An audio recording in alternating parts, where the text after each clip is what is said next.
But he's willing to say it because I don't think that he even takes the CNN audience seriously enough or respects them enough. But they're not his audience, right? His audience is in the White House. Right. And so CNN is employing someone who has no respect for their audience and is doing a WWE performance for one person. There is a growing crisis inside American television news, but it is not simply about political bias or declining ratings. The deeper problem is that political conflict itself has become a product, and the people creating that conflict are often rewarded more than the journalists trying to explain it. Cable news once presented political panels as a way to expose viewers to competing perspectives. In theory, representatives from different sides would debate policies, challenge assumptions, and help the public understand complicated issues. In practice, many of these programs now operate like televised confrontation machines. The loudest participant dominates, the most provocative moment spreads across social media, and the network benefits from the attention. Whether viewers agree with a commentator or completely despise them may not matter. Both reactions can keep people watching. That incentive structure helps explain why combative political personalities have become permanent fixtures on major news networks. They are not invited only because they represent a conservative or liberal viewpoint.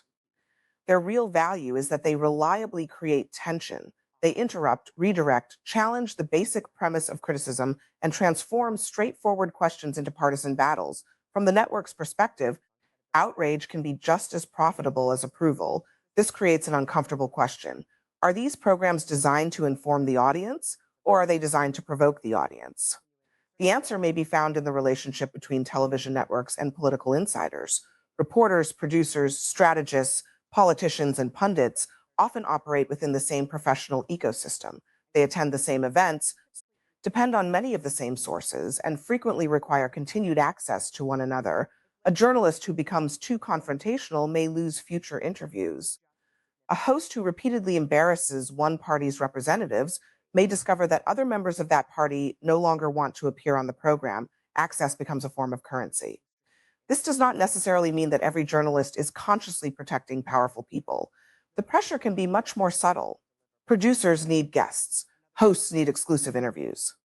Networks need representatives from both major parties so their programming appears balanced. Over time, protecting those relationships can become almost as important as challenging the people involved. The result is a media culture in which confrontation is encouraged, but accountability is carefully controlled. A pundit may be allowed to deliver a misleading claim because aggressively correcting it could disrupt the segment, alienate part of the audience, or discourage future guests from appearing.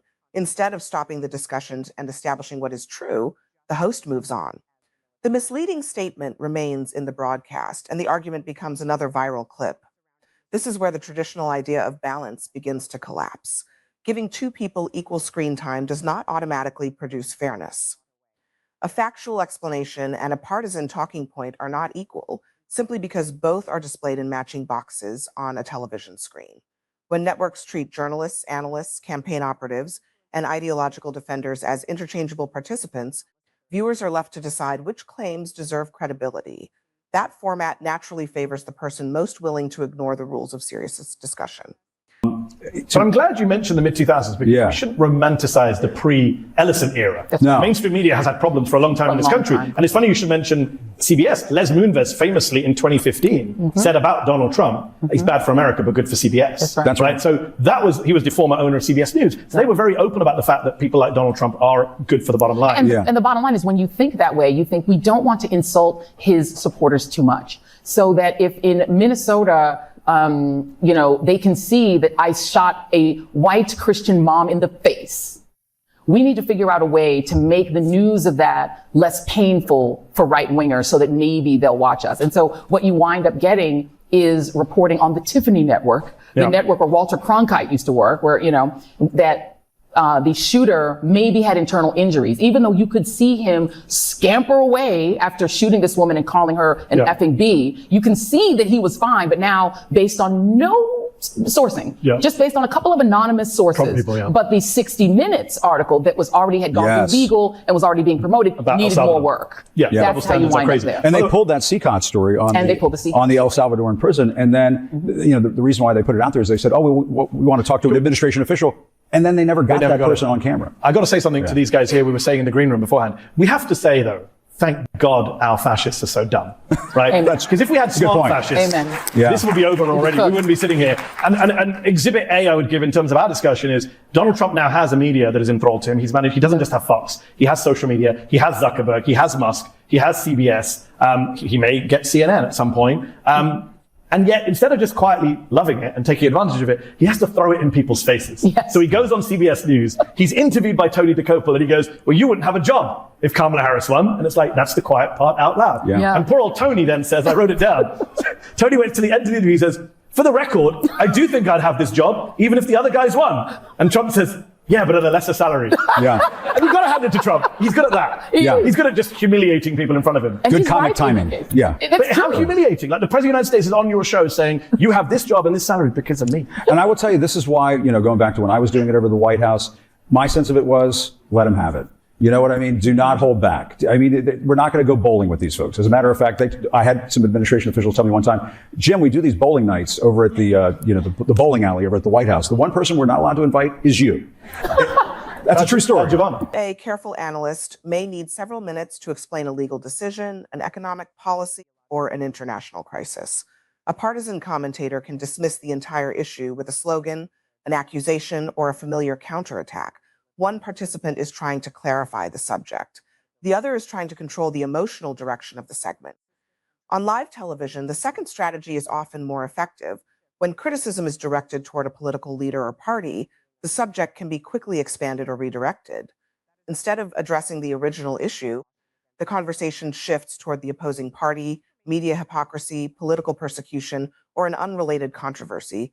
This tactic does not need to prove that the original criticism is false. It only needs to prevent the audience from focusing on it. Once several people begin speaking at the same time, the details disappear. Viewers remember the confrontation, but they may not remember the evidence. The segment becomes emotionally intense while remaining intellectually unresolved. This is not always accidental. Modern political communication increasingly depends on creating uncertainty rather than presenting a convincing alternative explanation. If a defender cannot demonstrate that a damaging claim is false, the next best option is to make the situation appear so partisan, complicated, and confusing that the audience stops believing anyone. The objective is not always persuasion. Sometimes the objective is exhaustion. When every allegation is answered with another allegation, every investigation is described as political, and every factual correction becomes another culture war dispute, viewers may eventually conclude that truth itself is impossible to determine. That cynicism benefits political movements that depend more heavily on loyalty than evidence. It also damages the credibility of the network carrying the discussion. Audiences can recognize when a program repeatedly rewards bad faith behavior. They notice when one panelist is allowed to interrupt without consequence. They notice when distortions are treated as legitimate opinions. They notice when a host appears more concerned with maintaining an energetic segment than protecting the integrity of the conversation. Over time, viewers may begin to suspect that the program does not respect them. That perception is especially damaging because television news already faces a serious trust problem. Many people no longer believe that large media institutions are primarily motivated by public service.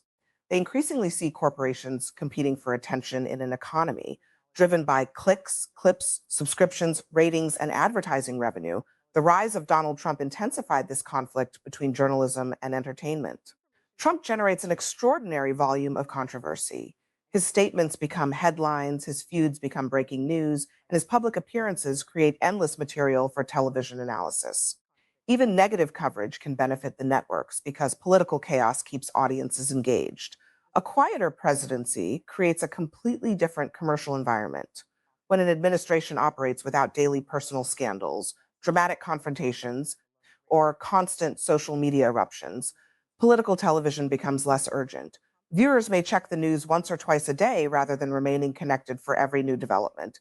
For citizens, that stability may be healthier. For a media business built around continuous attention, it may be less profitable. But that is a problem, right, for our media. It is a problem. This is something we've seen in the US, in the UK, around the world. I saw it in the British press corps, this idea that you kind of are pretend nasty to each other during the day, but everyone's super friendly at night and goes to the same parties. And you're always reminded of George Carlin, which is, it's one big club, and you ain't in it. And that is our media and politics right now in many ways. The problem becomes, when you have a deranged Trump supporter like Caesar Sayoc sending pipe bombs to CNN and sending pipe bombs around the country to people that Donald Trump has demonized, that is a dangerous place to be. And I don't, we joke around a lot about CBS and Tony DeCouple, and they deserve it. But we're not out of the woods, and this danger is still with us. Well, on that note, let's broaden it beyond CBS. Joy, not Jim, for obvious reasons. Let's talk about CNN. Joy, just over the weekend, Scott Jennings, CNN's resident MAGA pundit, popular guy here at the Howard Theater tonight. Worse booze than Barry Weiss. Oh, God. Wow. He said we should not get our knickers in a twist, in reference to the Epstein story. A horrible phrase to use in general, a horrible phrase in particular to use on that story.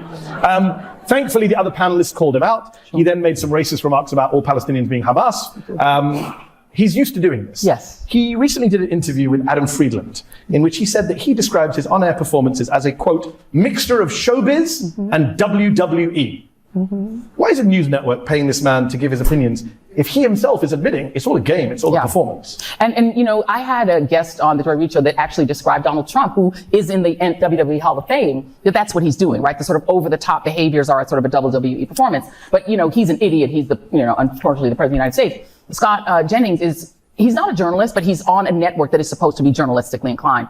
And I'll start by saying I think the biggest scandal about Scott Jennings that I cannot explain is that he's supposedly only 48 years old. I cannot accept that. He looks... It's like a Brendan Carr thing. It's insane. He had a bad paper round.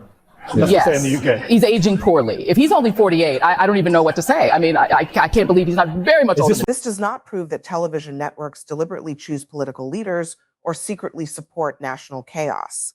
The more important point is that their financial incentives often reward instability. The system benefits when politics feels like an emergency that never ends.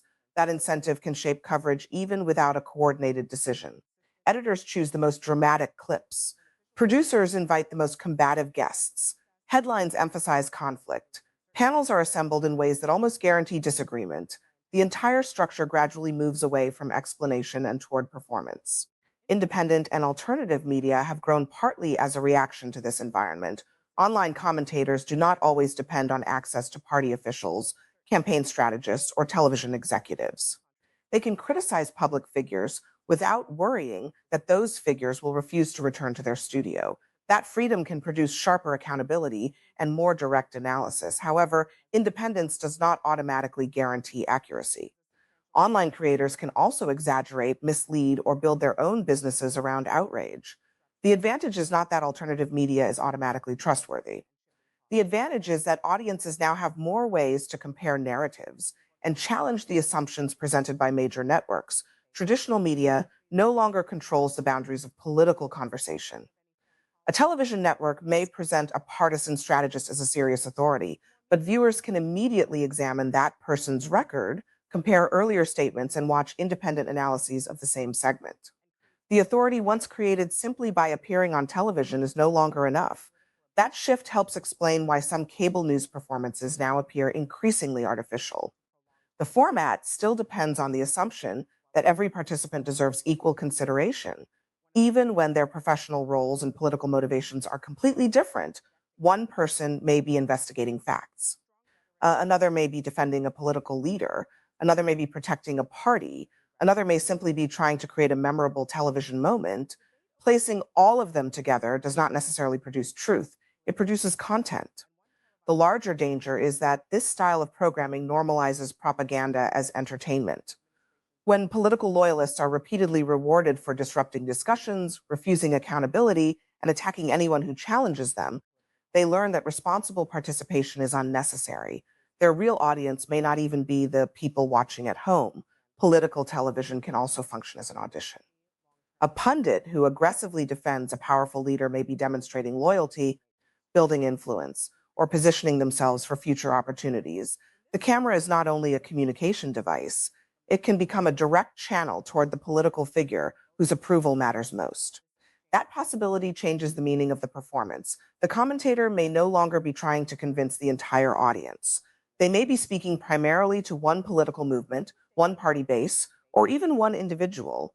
Everyone else becomes secondary. I suppose so. MAGA makes you age. But the other piece of it is, it's such a tell that he actually wasn't embarrassed to say that on camera. Yes. So he's not only admitting that what he's doing is a performance, right? He's performing for Trump. He's performing for Trump supporters. The over-the-top facial expressions. Over the top, the smarminess, the snarkiness, all of it. That it's bullshit, and he knows it. But he's willing to say it because I don't think that he even takes the CNN audience seriously enough or respects them enough. Right? His audience is in the White House. Right. And so CNN is employing someone who has no respect for their audience and is doing a WWE performance for one person. And to me, that says much more about CNN and their leadership than it does about elderly and weirdly young Scott. Yeah, there was a time, I think, at all of the cable networks where, you had to tell the truth. I mean, you can have an opinion, but you had to tell the truth, and you had to do it in a respectful way. That's right. This is why respect for the audience matters. Viewers deserve more than endless interruptions, recycled talking points, and predictable partisan defenses. They deserve clear distinctions between evidence, analysis, advocacy, and propaganda. They deserve moderators who are willing to stop misleading claims rather than allowing confusion to become the final conclusion. The future of political journalism may depend on whether major networks are willing to make that distinction. They can continue producing segments designed around predictable outrage, or they can rebuild trust by rewarding clarity, evidence, and genuine accountability. That choice may reduce some of the immediate spectacle, but it could restore something far more valuable: the belief that news exists to help citizens understand power rather than simply watch people fight over it. There is also a wider political danger hidden inside this system. When governments are filled with loyalists whose main qualification is personal obedience, incompetence can sometimes limit the damage they are able to cause. Poor planning, internal conflict, and weak execution may prevent extreme political ambitions from being fully implemented. But that should not be treated as a permanent safeguard. A movement built around authoritarian instincts becomes far more dangerous when its most committed supporters are also highly competent. Loyalty combined with administrative skill can turn chaotic political ideas into durable government policy. That is why the focus should not remain on one television personality or one confrontational panel. The larger issue is the system that rewards loyalty over truth, performance over substance, and disruption over public understanding. When a pundit repeatedly dismisses criticism by redirecting attention toward the opposing party, the tactic may seem predictable or even ridiculous, but its repetition serves a purpose. It trains the audience to view every issue as nothing more than partisan warfare. Once that happens, accountability becomes almost impossible. No allegation needs to be answered directly. No failure needs to be examined honestly. No factual claim needs to survive serious scrutiny. Everything can be reduced to a competition between political tribes. The central question is therefore not whether one commentator is disrespectful, dishonest, or excessively partisan. The more important question is why the media system continues rewarding that behavior. When conflict becomes the business model, the most disruptive voices will always receive the microphone. When access becomes more valuable than accountability, political insiders will continue receiving comfortable platforms. And when outrage becomes more profitable than clarity, television news will continue presenting noise as debate, performance as journalism, and partisan loyalty as public service. The audience must decide whether it is still willing to accept that arrangement, because the decline of political journalism is not caused by one pundit, one network, or one administration. It is the result of a system that discovered division attracts attention and then built an entire industry around keeping that division alive.